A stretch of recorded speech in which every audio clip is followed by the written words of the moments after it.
जन्म से नंदिता आँखों से देख नहीं सकती, मगर अकेली पैदल चलकर जा सकती है। आज बाजार करके सुबह सुबह वो जा रही थी अपने घर। अचानक गांव के कुछ बदमाश लड़के उसे घेर कर परेशान करने लगे। अरे देखो देखो देखो, अंधी जा रही है। अरे क्या रे अंधी, तू सचमुच में अंधी है क्या? मुझे तो लगता है तू लोगों को बेवकूफ बनाती है। क्यों? क्या भाई, क्या मैंने गलत बोला क्या? अरे नहीं उस्ताद, आपने बिल्कुल सही कहा। मुझे भी लगता है कि वो अंधी बंधी नहीं है, वो लोगों को बेवकूफ बनाती है। अगर अंधी होती तो अकेले ऐसे रास्ते में चल पाती क्या? हाँ, देखो कैसी मस्तानी चाल है।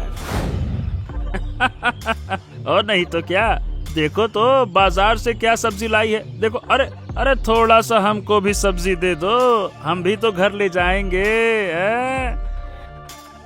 मुझे छोड़ दो, आप जो कोई भी हो, मुझे सचमुच दिखाई नहीं देता। मैं आपके आगे हाथ जोड़ती हूँ, मुझे छोड़ दो, मुझे जाने दो, मुझे घर जाना है। अरे डार्लिंग, हम लोग तुम्हारे साथ थोड़ा सा खेलने के लिए आए हैं। हम थोड़ा सा खेल कर तुम्हें छोड़ देंगे। हाँ, तुम परेशान मत हो। आओ आओ आओ डार्लिंग, अरे थोड़ा सा मेरे पास तो आओ। अरे एक चुम्मा तो दे दो।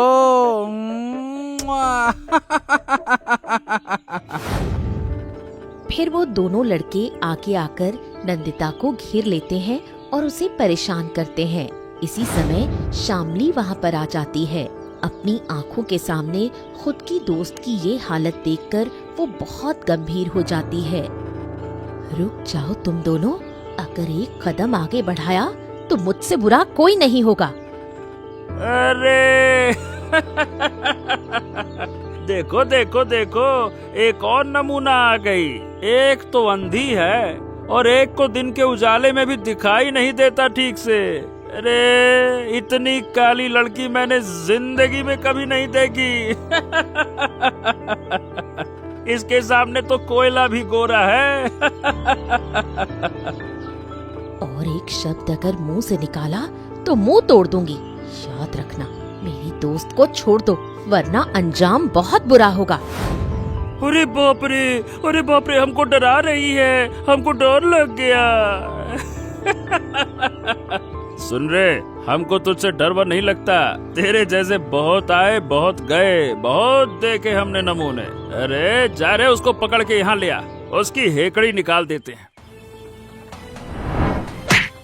अरे बाप रे, अरे बाप रे, उस्ताद मुझे बचाओ, मुझे मार डाला रे, मेरा सर फोड़ दिया। अरे मेरे सर से खून निकल रहा है। उस्ताद मुझे बचाओ, मुझे बचाओ उस्ताद। अरे बाप रे बाप, अरे बचा क्या भाई, भाग भाग, अगर बचना है तो, नहीं तो मार डालेंगे। भाग यहाँ से।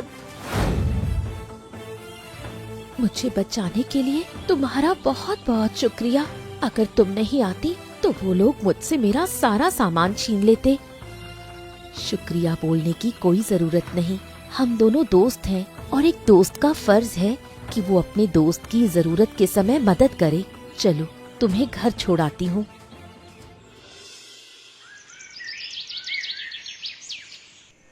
शाम के अंधकार में अपनी दोस्त को आते हुए देखकर शामली चौंक जाती है। अरे नंदिता, तू इस समय अंधेरे में क्यों आई मेरे घर? तुझे कुछ चाहिए क्या? अगर चाहिए तो मुझे तभी बता देती जब मैं दोपहर में तेरे घर आई थी। तूने क्या सोचा मैं देख नहीं सकती तो मुझे पता नहीं चलेगा? मैं सब कुछ जानती हूँ। कल से कुछ नहीं खाया तूने, मैं तेरे लिए खाना लेकर आई हूँ। मगर तुझे कैसे पता चला? मैंने तो तुझे कुछ भी नहीं कहा। तू मेरी दोस्त है ना, एक दोस्त होकर अपने दोस्त की परेशानी समझ सकती हूँ। जैसे उस दिन तूने मुझे बचाया था, मैंने तो तुझसे कुछ भी नहीं कहा था, लेकिन मुझे खतरे में देखकर मुझे बचाने चली आई थी। पगली, तू मेरे लिए इतना परेशान क्यों हो रही है? मैं सब कुछ सहन कर सकती हूँ, मुझे सब कुछ सहन करना आता है। छोटी सी उम्र से मैं ये सब कुछ झेल रही हूँ। कितने दिन ऐसे गए जब मुझे एक वक्त का खाना तक नसीब नहीं हुआ, तब भी मैं चुपचाप सह गई। लेकिन आज नहीं सह पा रही हूँ। इसलिए नहीं कि मेरे पेट में भूख है, इसलिए कि तू इतनी परेशानी उठाकर इतने अंधेरे में अपने घर से मेरे लिए खाना बना कर लाई। पगली, रो मत, तू तो मेरी अपनी दोस्त है। अगर मैं तेरी परेशानी नहीं समझूंगी तो कौन समझेगा। तू भगवान से दुआ कर हमारी दोस्ती ऐसे ही सलामत रहे। हम दोनों कभी एक दूसरे के बिना नहीं जी पाएंगे। मेरी जिंदगी में तेरी बहुत कीमत है। तू भी मेरे लिए बहुत कीमती है दोस्त। कोई हम दोनों को अलग नहीं कर सकेगा, ये मेरा वादा है। चल अब खा ले, भूखे पेट इतनी बात मत कर। चल आज मैं तुझे खिलाती हूँ अपने हाथ से।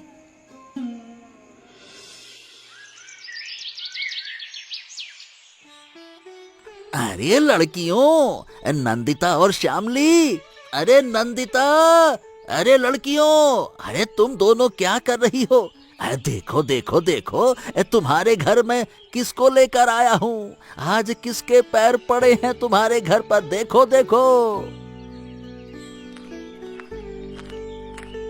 कौन है आप? मुझे क्षमा कीजिए, लेकिन मैं आपको पहचान नहीं पा रही हूँ। क्या आप हमारे दूर के कोई रिश्तेदार हैं? अरे हम तुम्हारे दूर के संबंध के कोई रिश्तेदार नहीं हैं। हम तुम्हारे होने वाले ससुर हैं, ऐसा समझो। मुझे समझ में नहीं आ रहा, मतलब मैं समझ नहीं पा रही हूँ आपकी बात। अरे सुनो नंदिता, तुम दोनों बहुत अच्छी लड़की हो और तुम्हारे सामने आज जो खड़े हैं ना, वो हमारे पास के गांव के जमींदार साहब हैं। बहुत अच्छे हैं और बहुत अच्छे दिलदार आदमी हैं हमारे जमींदार साहब। अब तुम दोनों को जमींदार साहब अपने घर की बहू बनाना चाहते हैं। हाँ, लेकिन हम दोनों तो बहुत गरीब लड़कियां हैं। हमें माफ कीजिए, क्या हम दोनों आपके घर के योग्य हैं? मुझे नहीं लगता, मुझे लगता है आपको कोई गलत फहमी हुई है। नहीं नहीं नहीं नहीं, हम कोई गलती नहीं कर रहे हैं। हमारी बात समझो, हम अच्छे इंसान को पहचान सकते हैं। आज हमने दूर से ही तुम दोनों को देखा और तुम दोनों को पसंद कर लिया हमारे घर की बहू बनने के लिए और हमारे बेटे की बीवी बनने के लिए। माफ कीजिए साहब, मैं काली हूँ और मेरी दोस्त अंधी है। हम दोनों आपके घर के काम वाले बन सकते हैं अगर आप हुक्म करें, लेकिन बहू ये कभी संभव नहीं होगा। हाँ, अरे सब कुछ संभव है देवियों। बच्चों, तुम बाकी चिंता मत करो। गदाधर जी, अगले सप्ताह मैं इन दोनों बेटियों को मेरे घर की बहू बनाना चाहता हूँ, तो विवाह अगले सप्ताह होगा। बच्चों, तुम्हें कोई ऐतराज तो नहीं है ना बेटा? नंदिता कोई उत्तर ना देकर सिर झुकाकर खड़ी रहती है।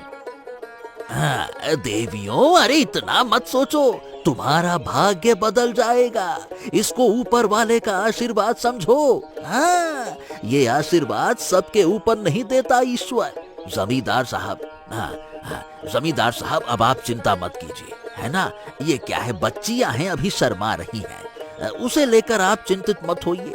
अगले सप्ताह दोनों बेटियां आपके घर की बहू होंगी, ये मेरा वादा रहा। अगले सप्ताह जमींदार के दोनों बेटे राकेश और लोकेश के साथ दोनों की शादी हो जाती है। शादी के 2 दिन बाद घर में एक साथ बैठकर सब लोग खाना खा रहे हैं। दोनों बहुओं ने खाना परोसा। उसी समय राकेश बोल उठा। पिताजी, पिताजी, पिताजी, मुझे आपसे बात करनी है। हाँ हाँ हाँ, कौन सी बात करनी है? क्या कहना चाहता है तू? बता, क्या बोलना चाहता है? अरे ये क्या है पिताजी, गांव में हम मुंह दिखा नहीं पा रहे हैं। हमारी ऐसी बेइज्जती आपने कराई है कि क्या कहूँ। सब लोग हम दोनों को देखकर हंस रहे हैं। ये क्या किया आपने? हंस रहे हैं? हंसी किस बात की है? और गांव के लोगों की बात तू अपने कान में घुसने ही क्यों देता है? जब वो लोग कुछ कहें उल्टी सीधी बातें तो अपने कान बंद कर ले। इसमें कौन सी बड़ी बात है? अरे बड़ी बात तो आपने करवा दी है। हमारे घर में एक काली और एक अंधी बहू आई है। क्या ये आपने हमारे लिए फैसला लिया है क्या? मुझे नहीं लगता। ये दोनों हमारे घर की काम वाली बन सकती थी, लेकिन आपने उठाकर इनको बहू बना दिया। गजब, वाह पिताजी वाह। हाँ पिताजी, मेरी भी शिकायत है। ये सब नहीं चलने वाला। हम दोनों इन दोनों के साथ नहीं रह पाएंगे सारी जिंदगी। आप एक बार रहकर देखिए तो आपको पता चलेगा। आप तो बेटी के रूप में किसी को भी बेटी बना लेते हैं, पत्नी के रूप में सोचा है कि कैसी पत्नी है वो। उनकी तरफ देखने में भी मुझे अच्छा नहीं लगता।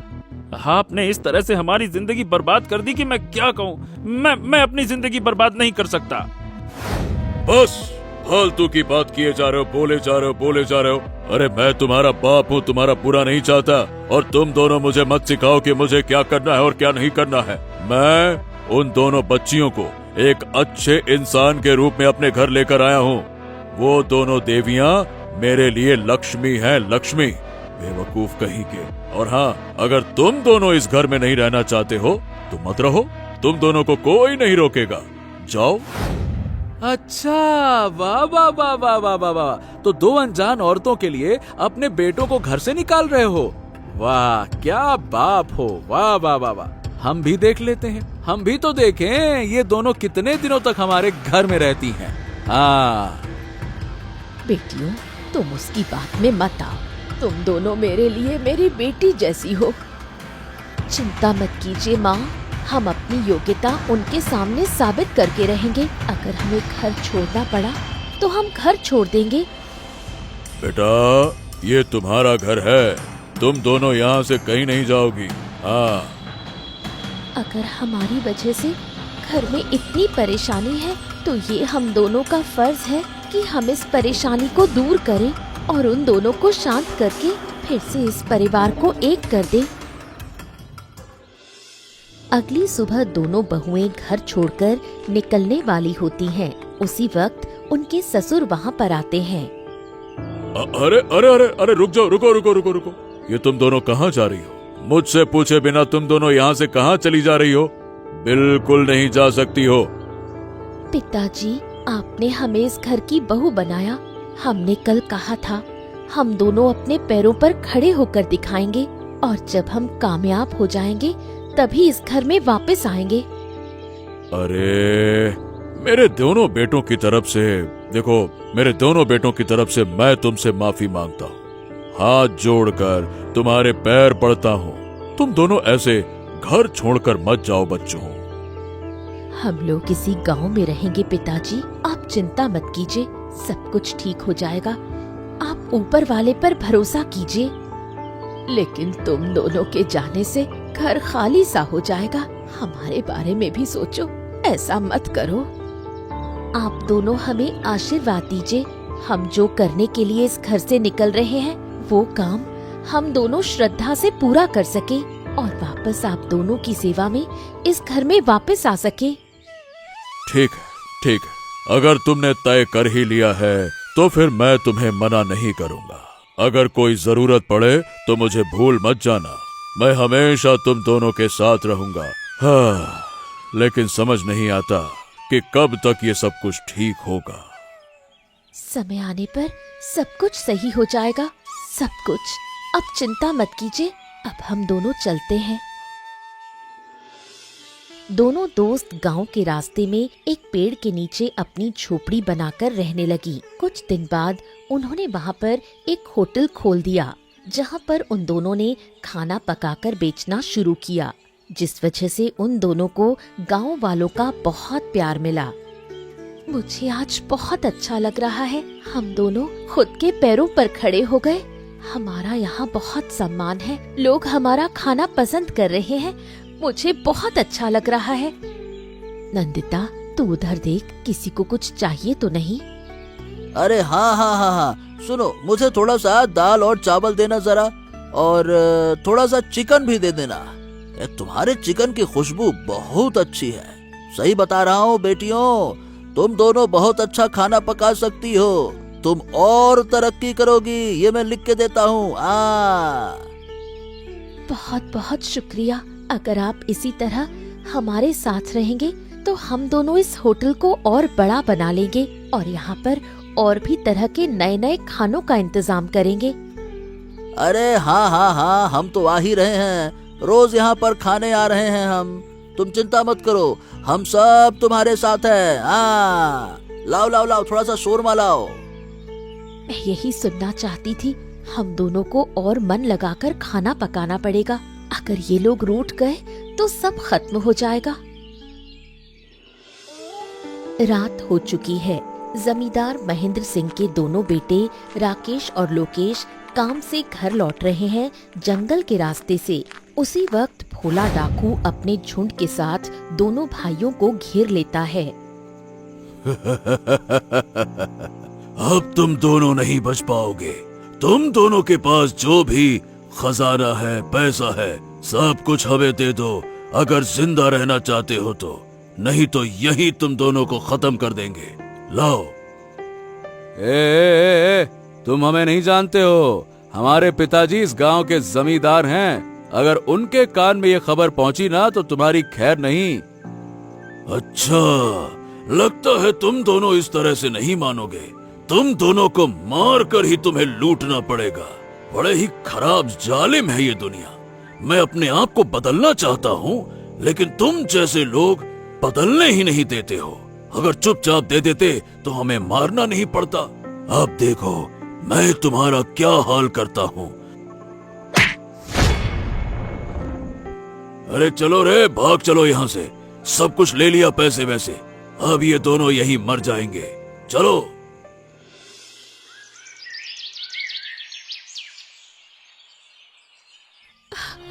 क्या हुआ इन दोनों को? क्या हुआ? हमें खबर मिली।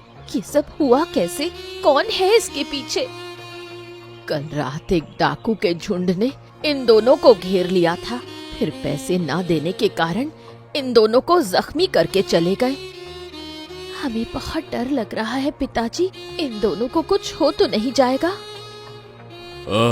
चिंता मत करो बेटी। एकदम सही वक्त पर उन दोनों को हमारे लोग घर में ले आए ढूंढकर, और डॉक्टर भी आकर चले गए हैं दवा देकर। चिंता करने की अब कोई बात नहीं है। बहुत जल्द सब कुछ ठीक हो जाएगा। लेकिन बेटी, मेरा अनुरोध है कि तुम दोनों और घर के बाहर मत रहो। हमें डर लगता है, अब तुम दोनों के लिए कहीं कुछ हो ना जाए।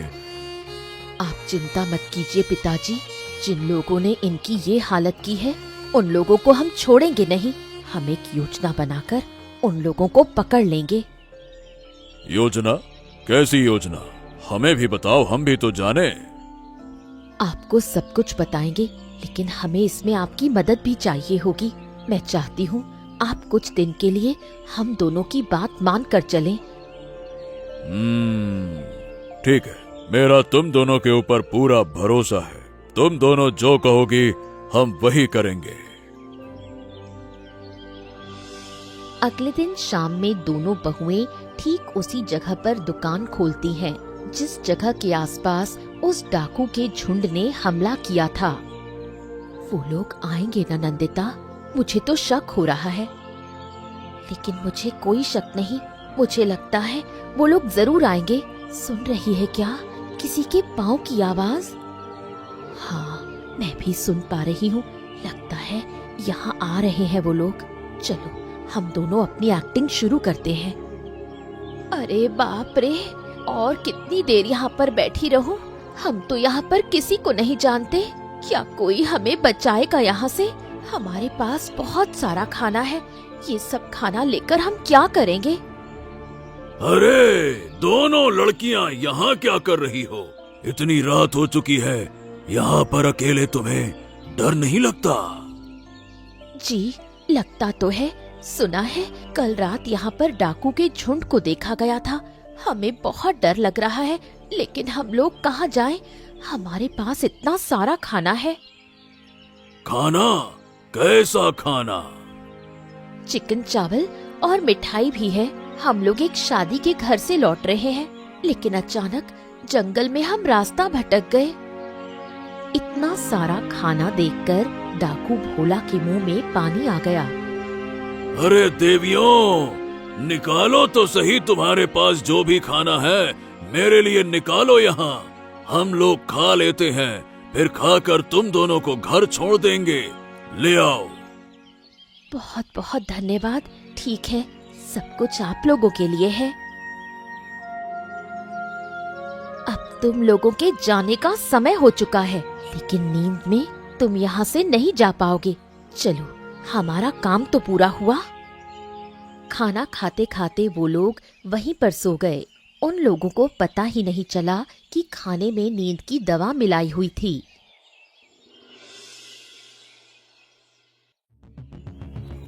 और डाकुओं को मत छोड़ना गांव वालों। इस झुंड ने हमारे गांव में बहुत नुकसान पहुंचाया है। आज मेरे दोनों बहू की वजह से इन लोगों को पकड़ लिया गया है। अरे अरे हमें छोड़ दो, हमें छोड़ दो, हमारी बात मानो, हमें छोड़ दो। हम लोग ऐसा काम नहीं करेंगे, नहीं करेंगे। हम लोग गांव के भले के लिए काम करेंगे अब से। हमें छोड़ दो, हमें छोड़ दो, छोड़ दो हमें, छोड़ दो हमें, छोड़ दो, छोड़ दो। तुम लोगों पर विश्वास नहीं होता। तुम झूठ बोलकर यहाँ से चले जाओगे और फिर से कहीं और जाकर ऐसे अत्याचार शुरू कर दोगे। अरे एक मौका तो दो। हम हाथ जोड़कर गांव वालों से माफी मांगते हैं। हमें जो बोला जाएगा, जो काम करने को बोला जाएगा, हम वो करेंगे। एक मौका तो दीजिए। हाँ तो ठीक है, इस साल पूरे गांव वालों की जमीन पर ये डाकू और उसके झुंड लोग खेती करेंगे और जो भी खेती से लाभ होगा हम सब लोग मिल बैठ कर लेंगे, ठीक है? लेकिन इस डाकू और उनके झुंड को कुछ भी नहीं मिलेगा। अगर ये लोग भागने की कोशिश करें तो अगली बार पकड़ के इनको अच्छे से मारेंगे और मार ही डालेंगे। हाँ, अगर राजी हो तो बताओ।